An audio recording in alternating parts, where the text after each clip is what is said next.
Hello friends, welcome to the lotus point.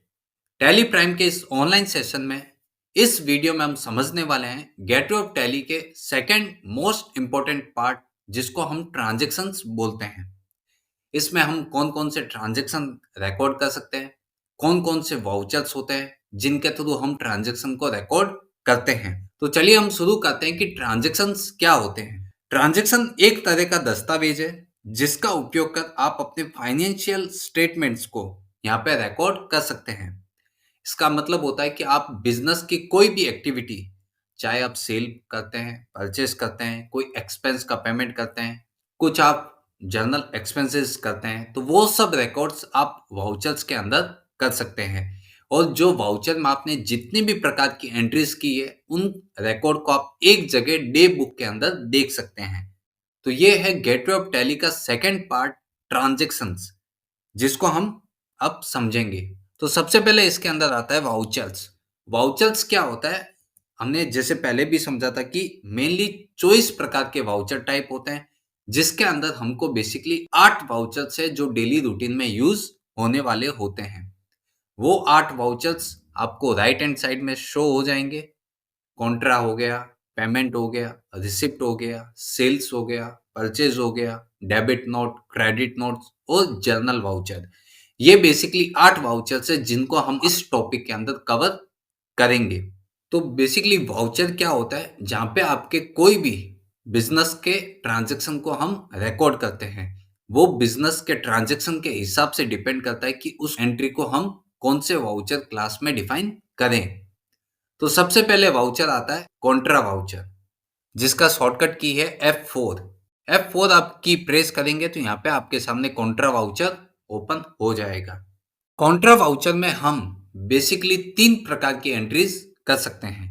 सबसे पहला entry आता है, अगर आप कोई भी कैश विड्रॉल करते हैं बैंक से, तो उसकी एंट्री भी आपको यहाँ पे पास करनी होगी। सेकंड आती है कि अगर आप कोई भी कैश बैंक में डिपॉजिट करते हैं, तो उसकी एंट्री भी आपको यहाँ पे पास करनी होगी।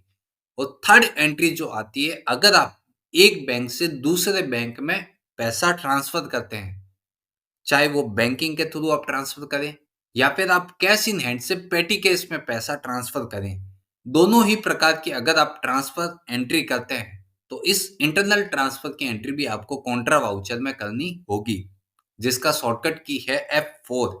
आप यहाँ पे F4 की प्रेस करेंगे तो यहाँ पे कॉन्ट्रा वाउचर आपके सामने ओपन हो जाएगा।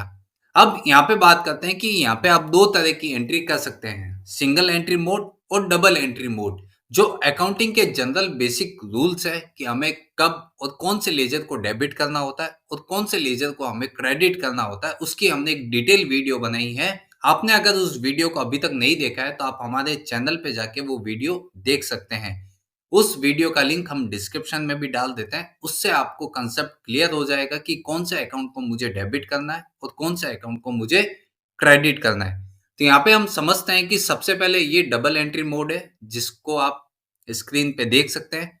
यहाँ पे हम सबसे पहले एक एंट्री लेते हैं कि मैंने 10,000 रुपीज बैंक में जमा की है। तो सबसे पहले यहाँ पे आपको ये ध्यान रखना है कि जो चीज आ रही है उसको आपको डेबिट करना है।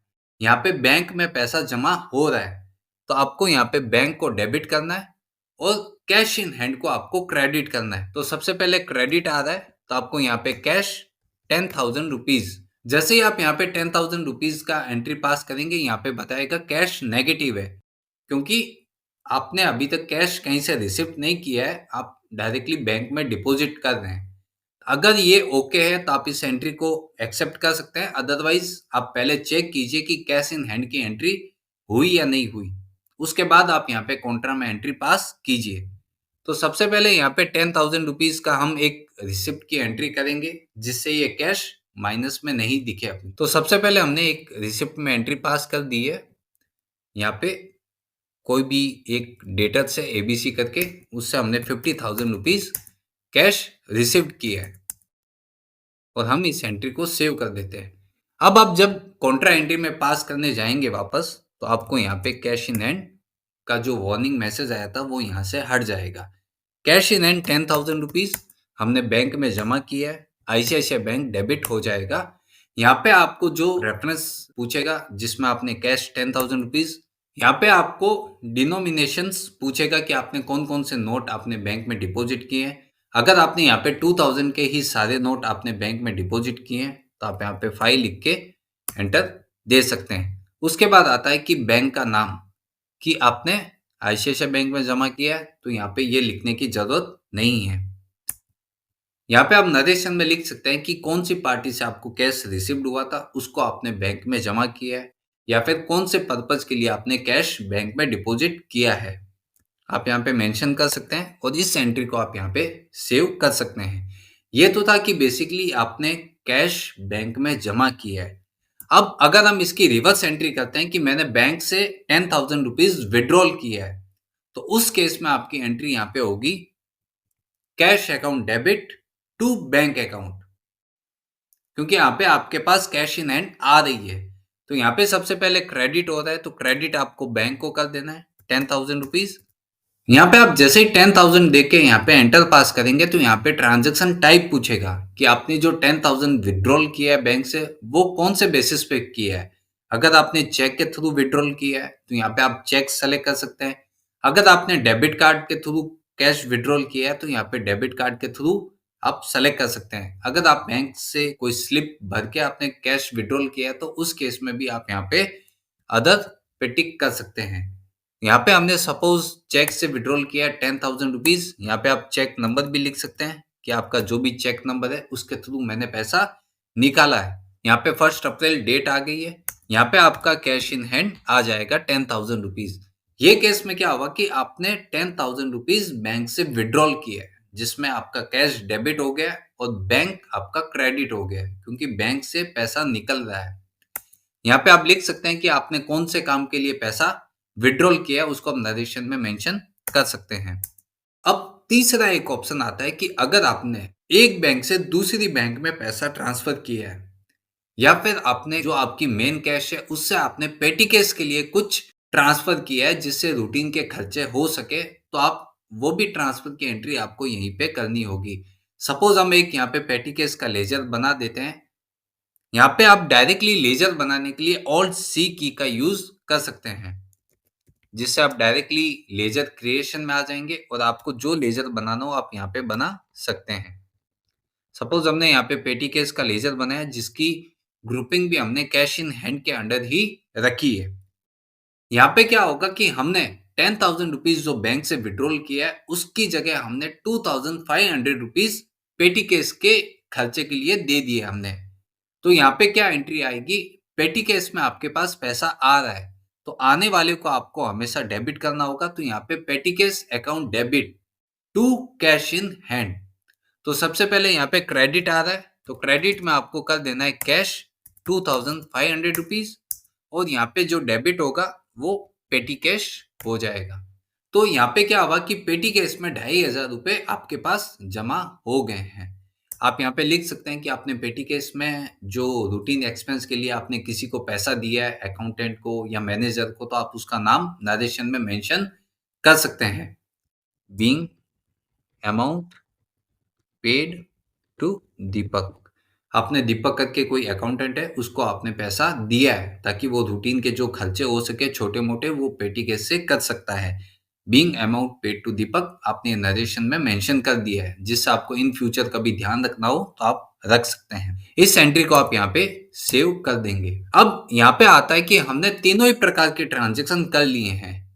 कैश आपने बैंक से विड्रॉल की, उसके बाद उसकी रिवर्स एंट्री कैश बैंक में डिपॉजिट की, और थर्ड एंट्री आपने कैश से पेटी केस में इंटरनली अमाउंट ट्रांसफर की है। अब यहाँ पे ये सवाल आता है कि अगर आप इन एंट्रियों को आप रिसिप्ट या पेमेंट वाउचर में भी कर सकते हैं। वैसा करने पे भी आपके बैंक अकाउंट या कैश अकाउंट के बैलेंस में कहीं पे भी फर्क नहीं आएगा, बट आपको उसके लिए आपको डबल एंट्री पास करनी होगी। अगर आपने एक बैंक से दूसरे बैंक में पैसा ट्रांसफर किया है तो आपको यहाँ पे दो एंट्री पास करनी होगी। एक तो बैंक से, जिस बैंक से पेमेंट हुआ है उसकी एंट्री आपको पेमेंट में करनी होगी, और सेकंड वहां पे आपको रिसिप्ट की भी एंट्री पास करनी होगी, तब दोनों का बैलेंस आपका इक्वल होगा। बट अगर ये सेम चीज आप कॉन्ट्रा वाउचर में करते हैं तो आपको सिंगल एंट्री में ही दोनों का इफेक्ट आपको देखने को मिल जाएगा।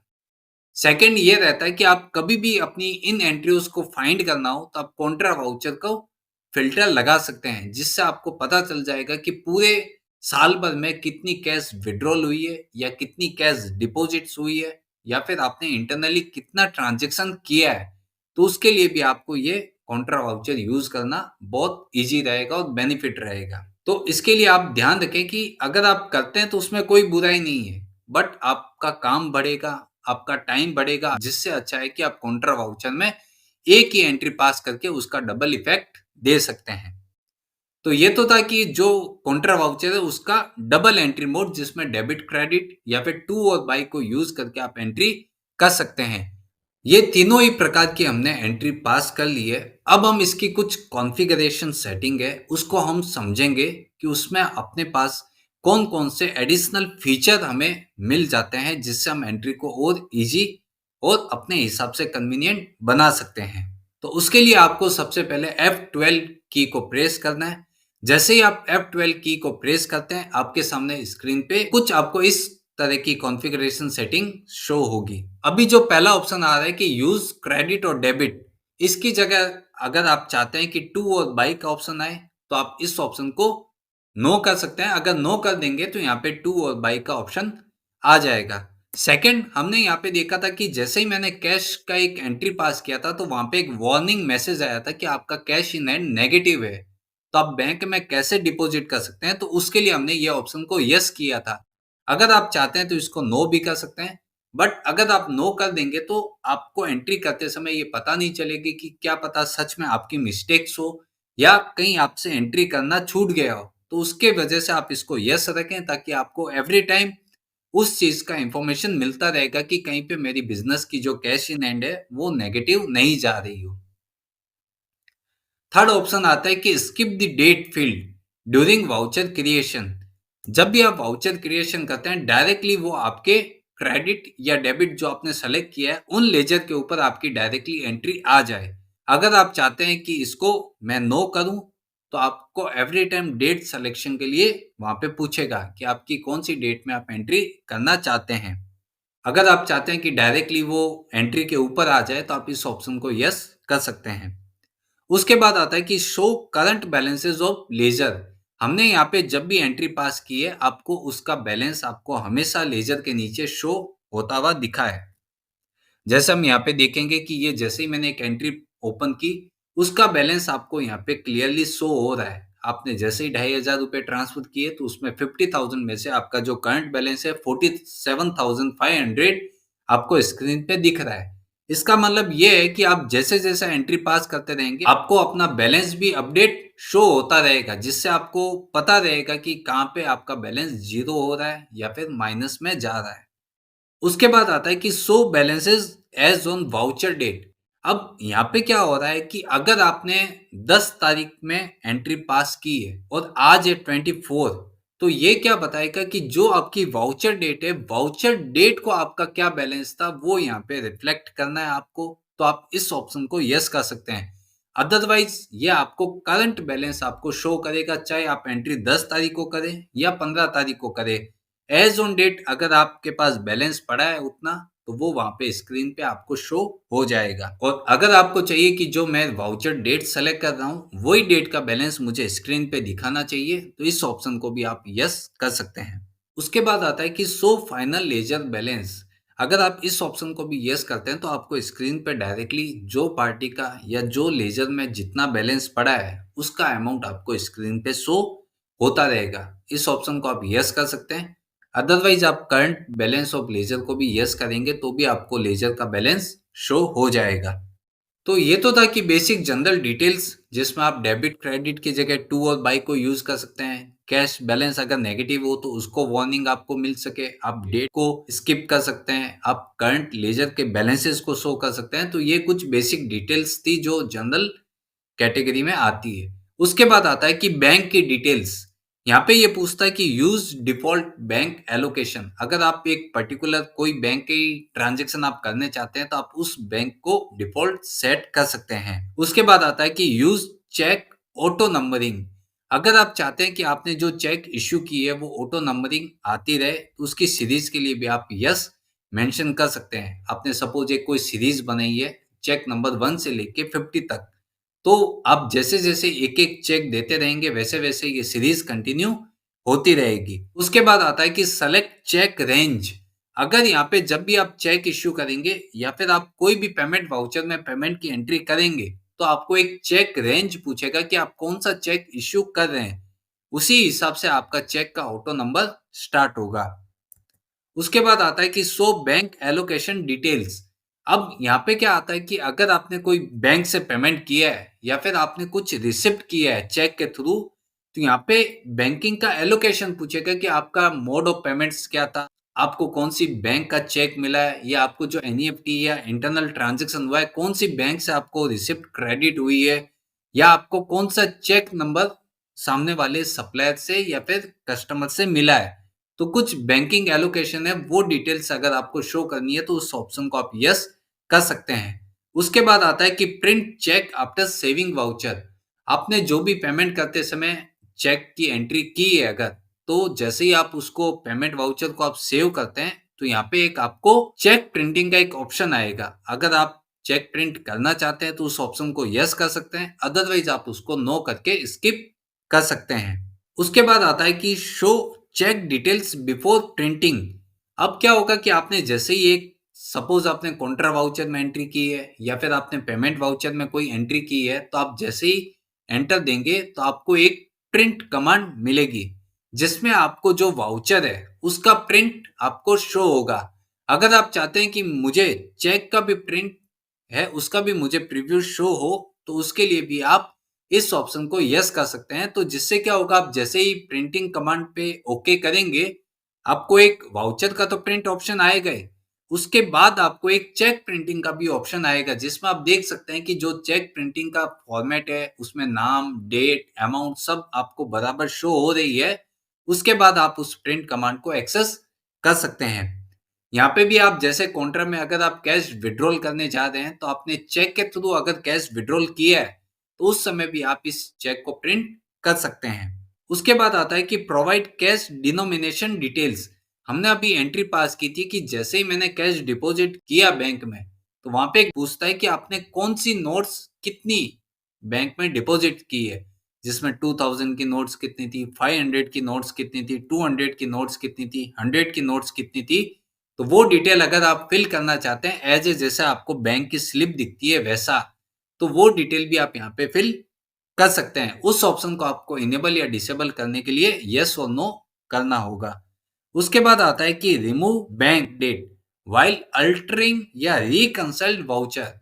अब यहाँ पे क्या होता है कि अगर आप रिकंसिलेशन करते हैं, जो हम आगे समझने वाले हैं कि बैंक रिको क्या होता है, लेकिन यहाँ पे ये ऑप्शन दिया है कि अगर आप बैंक रिकंसिलेशन करते हैं, तो उस समय एक बैंक का डेट आपसे पूछता है। अगर आप उस बैंक डेट को यहाँ से रिमूव करना चाहते हैं, तो इस ऑप्शन को आप यस कर सकते हैं, अदरवाइज आपको वो ऑप्शन शो होगा कि ये आपकी वाउचर डेट है और ये आपकी बैंक डेट है। तो इस ऑप्शन को भी आप यस और नो अपने अकॉर्डिंगली कर सकते हैं। इस सेटिंग्स को मैं सेव करता हूं, तो उसका जो भी हमने इम्पैक्ट दिया है वो आपको आगे आने वाली एंट्रीज में शो होगा। ये तो था कि एक डबल एंट्री मोड, जिसमें हमने क्रेडिट डेबिट्स या फिर टू और बाई को यूज करके एक एंट्री को करने का तरीका हमने सीखा है। अगर मुझे इसी मोड को सिंगल एंट्री मोड में करना है, ताकि जिससे मुझे बार बार टू या बाई का कंफ्यूजन नहीं रहे कि मुझे कौन से अकाउंट को डेबिट करना है और कौन से अकाउंट को क्रेडिट करना है, तो उसके लिए सबसे पहले आपको यहाँ पे स्क्रीन पे दिख रहा है चेंज मोड, जिसका शॉर्टकट की है कंट्रोल एच। जैसे ही आप यहाँ पे कंट्रोल एच की प्रेस करेंगे, यहाँ पे आपको दो मेथड्स प्रोवाइड होंगे, डबल एंट्री मोड और single entry mode. Double entry mode जहाँ पे हमने टू और बाई या फिर क्रेडिट और डेबिट को यूज करके हमने एंट्री करना सीखा है। अब उसके बाद आता है कि सिंगल एंट्री मोड में कैसे आप इसको एंट्री कर सकते हैं। जैसे ही आप सिंगल एंट्री मोड पे टिक करेंगे, आपकी स्क्रीन कुछ इस तरह से शो होगी, जिसमें आपको एक ऊपर एक अकाउंट सेलेक्ट करना होगा और जो सेकेंडरी अकाउंट्स होंगे वो सब आपको नीचे मेंशन करना होगा। तो यहाँ पे हम समझते हैं कि सेम एग्जांपल के साथ, अगर मैंने बैंक में कैश डिपॉजिट किया है, 10,000 रुपीज मैंने बैंक में कैश डिपॉजिट किया है, उसकी एंट्री मैं सिंगल एंट्री मोड में कैसे करूंगा। तो सबसे पहले आपको यहाँ पे जो चीज़ आ रही है, जो डेबिट हो रही है, उसको आपको यहाँ पे ऊपर लिख देना है। आईसीआईसीआई बैंक जिसमें आपने कैश डिपॉज़िट किया है, तो बैंक में कैश आ रही है और यहाँ पे कैश इन हैंड आपकी जा रही है। सपोज़ हमने 10,000 रुपीज़ कैश बैंक में जमा की है, तो उसकी एंट्री आपको कुछ इस तरह करनी होगी। जैसे ही आप यहाँ पे एंटर देंगे, यहाँ पे आपको ट्रांज़ैक्शन टाइप्स पूछेगा कि आप बाय चेक आप विथड्रॉल कर रहे हैं या बाय एटीएम या बैंकिंग के अदर फॉर्म के थ्रू आप कैश विथड्रॉल कर रहे हैं, तो उन सब चीज़ को आप यहाँ पे मेंशन कर सकते हैं। जैसे ही आप यहाँ पे एंटर देंगे, आपको डिनोमिनेशंस पूछेगा कि आपने कौन-कौन सी नोट्स आपने बैंक में डिपॉज़िट की है। जैसे आप बैंक में स्लिप भरते हैं, वैसा आप यहाँ पे भी फिल कर सकते हैं। जैसे आपने यहाँ पे फिल किया है, उसका अमाउंट भी आपको यहाँ पे शो हो जाएगा। अगर इसके बीच में कुछ डिफरेंस होगा, सपोज़ आपने यहाँ पे 4 नोट्स लिखी है, तो यहाँ पे दिखा देगा कि अभी भी 2000 रुपीज़ का डिफरेंस आ रहा है। तो अब वो 2000 रुपीज़ या तो आपने दूसरी कोई करेंसी जमा की होगी, अगर यहाँ पे भी आपने ज़्यादा दिखा दिया है, तो यहाँ पे वापस से दिखा देगा कि आपने जो करेंसी है, वो ज़्यादा शो हो रही है, तो उसको आप रेक्टिफाई कर सकते हैं या फिर आप यहाँ पे 10 नोट्स आप दिखा सकते हैं। तो आपने अगर यहाँ पे कुछ गलती भी की होगी, तो ये डायरेक्टली यहाँ पे आपको रिमार्क में शो कर देगा। उसके बाद आपकी कौन-सी बैंक का चेक है, उन बैंकिंग का डिटेल्स भी आप यहाँ पे डाल सकते हैं। उसके बाद जैसे ही आप यहाँ पे एंट्री देंगे, यहाँ पे अब नरेशन का वही प्रोसेस है। अगर आपको कुछ याद रखना हो, तो आप नरेशन के थ्रू याद रख सकते हैं। हम अब इस एंट्री को सेव कर देते हैं, तो ये डायरेक्टली आपका जो सिंगल एंट्री मोड है, वो डायरेक्टली सेव हो गया है। अब उसके बाद आता है कि दूसरा ऑप्शन, हमने कैश विथड्रॉल किया है 10,000 रुपीज़ बैंक से। तो उस केस में क्या होगा कि आपके पास जो कैश इन हैंड आ रही है, तो यहाँ पे आ जाएगा डेबिट में कैश इन हैंड। आपको हमेशा ये ध्यान रखना है कि ऊपर वाले पोर्शन में जो चीज़ आपको आ रही है, जो चीज़ आपके पास मिल रही है, उसको आपको यहाँ पे ऊपर मेंशन करना है। अगर वो बैंक में डिपॉज़िट हो रही है, तो बैंक अकाउंट आपका ऊपर आएगा। अगर आपका कैश इन हैंड आ रहा है, तो कैश आपका ऊपर आएगा। यहाँ पे हमने 10,000 रुपीज़ बैंक से वापस विथड्रॉल किए हैं, तो कैश इन हैंड ऊपर आ जाएगा और नीचे आपको पर्टिकुलर्स में आईसीआईसीआई बैंक को सेलेक्ट करना होगा। 10,000 रुपीज़ आप उसकी बेसिक डिटेल्स यहाँ पे फिल कर सकते हैं। नरेशन आप अगर लिखना चाहते हैं, तो नरेशन भी आप लिख सकते हैं और इसको आप सेव कर देंगे। उसके बाद सेम यहीं पे अगर आपने पेटी केस से कैश इन हैंड में या फिर कैश इन हैंड से आपने कुछ पेटी केस में कुछ इंटरनल आपने ट्रांजैक्शन किया है, तो उसका रिकॉर्ड भी आप यहाँ पे कर सकते हैं। उस केस में क्या होगा कि जहाँ पे पैसा आ रहा है, सपोज़ आपने वापस से पेटी केस में 10,000 रुपीज़ दिए हैं, तो यहाँ पे आपको पेटी केस का लेज़र सेलेक्ट कर लेना है और अगर आपने डायरेक्टली बैंक से पैसा दिया है पेटी केस यूज़ करने के लिए, तो आप यहाँ पे डायरेक्टली बैंक को भी सेलेक्ट कर सकते हैं। बट अभी फ़िलहाल बैंक में बैलेंस है नहीं, इसके लिए हम यहाँ पे कैश से ही पेटी कैश में खर्चे के लिए पैसा दे रहे हैं। तो यहाँ पे आपने कैश में किया 10,000 रुपीज़, आप यहाँ पे मेंशन कर सकते हैं कि किसको आपने 10,000 रुपीज़ पेटी कैश यूज़ करने के लिए दिया है। तो ये 3 मेथड थे बेसिकली जो कॉन्ट्रा वाउचर में मेजरली यूज़ होता है, जिसको आप रिसीव्ड पेमेंट में भी कर सकते हैं, बट वहाँ पे आपको टाइम, एफिशिएंसी, एनर्जी सब आपकी ज़्यादा लगेगी। उसके मुकाबले आप यहाँ पे एंट्री करेंगे, तो आपको रिकॉर्ड्स फाइंड करने में भी और आप कम टाइम में उन एंट्रीज को पास कर सकते हैं। तो ये बेसिकली 3 एंट्रीज थी जो आप कॉन्ट्रा वाउचर में कर सकते हैं। कॉन्ट्रा वाउचर जो डायरेक्टली बाय डिफ़ॉल्ट आपको कैसे दिखता है, उसमें आप कैसे एंट्रीज पास कर सकते हैं और कैसे अपने ट्रांज़ैक्शन को रिकॉर्ड कर सकते हैं। अगर आपको ये वीडियो अच्छी लगी हो, तो इसको लाइक कीजिए। हमारे चैनल में आप अगर पहली बार विजिट कर रहे हैं, तो इसको सब्सक्राइब कर लें और हमारी जितनी भी इनकी पुरानी वीडियोज़ हैं, आप उनको रेफ़र कीजिए, जिससे आपको ये टैली सीखने में बहुत ज़्यादा मदद मिलेगी। अगर आपको ये वीडियो अच्छी लगी हो, तो इसको लाइक कीजिए, शेयर कीजिए और अधिक से अधिक लोगों तक फॉरवर्ड कीजिए। Thank you.